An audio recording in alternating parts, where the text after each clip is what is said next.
घर से नौकरी की तलाश में निकली जिस लड़की की लाश सरिता विहार के रेलवे ट्रैक के नजदीक मिली थी, उसके कत्ल की साजिश इतनी भयानक निकलेगी ये किसी ने भी नहीं सोचा था।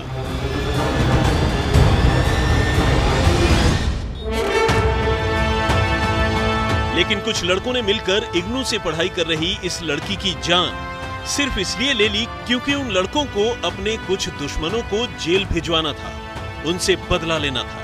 और सिर्फ इसलिए उन्होंने इस लड़की को न सिर्फ अगवा कर लिया बल्कि उससे जबरन एक फर्जी सुसाइड नोट भी लिखवा लिया ताकि कत्ल के बाद मामले को सुसाइड की शक्ल दी जा सके। संगम विहार की रहने वाली 25 साल की लड़की की लाश बुधवार को सरिता विहार के रेलवे ट्रैक पर मिली थी।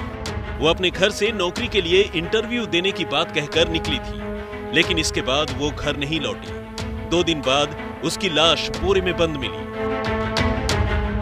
छानबीन के बाद खुलासा हुआ कि मरने वाली कोई और नहीं बल्कि वही लड़की है जिसकी गुमशुदगी की एफआईआर अंबेडकर नगर थाने में लिखवाई गई है। लाश के पास से ही पुलिस को लड़की की हैंडराइटिंग में लिखा एक सुसाइड नोट भी मिला, जिसमें उसने अपनी मौत के लिए 3 लड़कों को जिम्मेदार ठहराया था। पुलिस ने इन लड़कों को पूछताछ के लिए उठाया, लेकिन उसे तब हैरानी हुई जब उसने पाया कि तीनों के तीनों लड़के इस लड़की से अनजान हैं।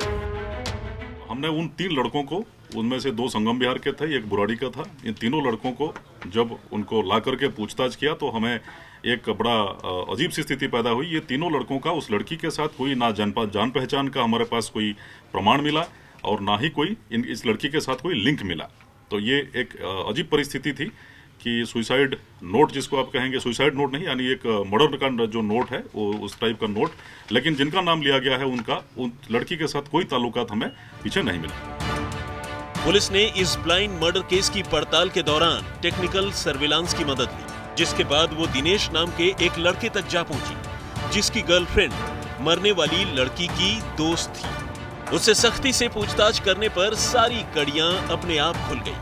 दरअसल दिनेश की रंजिश एक और शख्स से थी जो इस समय जेल में बंद है। दिनेश ने सोचा कि अगर वो उसके भाई को भी जेल भिजवा दे तो उसकी प्रॉपर्टी पर कब्जा कर लेगा और दुश्मनी का बदला भी पूरा हो जाएगा। और फिर उसने अपने साथियों के साथ मिलकर यह खौफनाक प्लान बनाया। दिनेश ने अपनी गर्लफ्रेंड के जरिए उस लड़की को बुलाया और उसकी जान लेकर लाश ठिकाने लगा।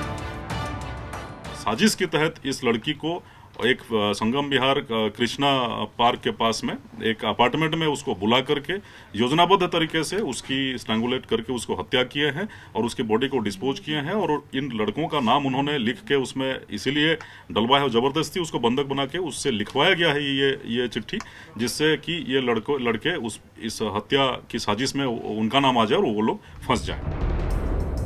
मामले में दिनेश और उसके 3 साथियों को पुलिस ने पकड़ लिया है, लेकिन दिनेश का मुख्य मददगार धीरेन्द्र अब भी फरार है।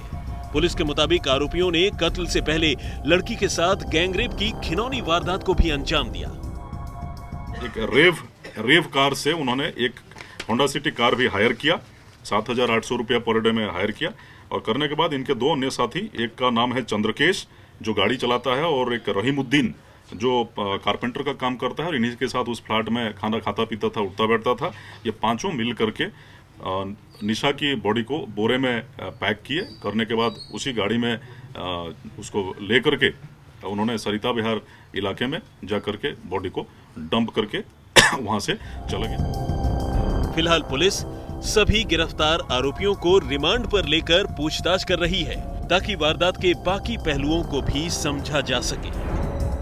इस पूरे मामले में पुलिस ने 4 आरोपियों को गिरफ्तार किया है जिन्होंने कत्ल के लिए एक फूल प्रूफ प्लानिंग रची थी, लेकिन लड़की के पास बरामद चिट्ठी ने इन कातिलों को सलाखों के पीछे पहुंचा दिया। कैमरामैन धर्मेंद्र, तंसीम हैदर और चिराग गोठी के साथ पुनीत शर्मा, दिल्ली आज तक।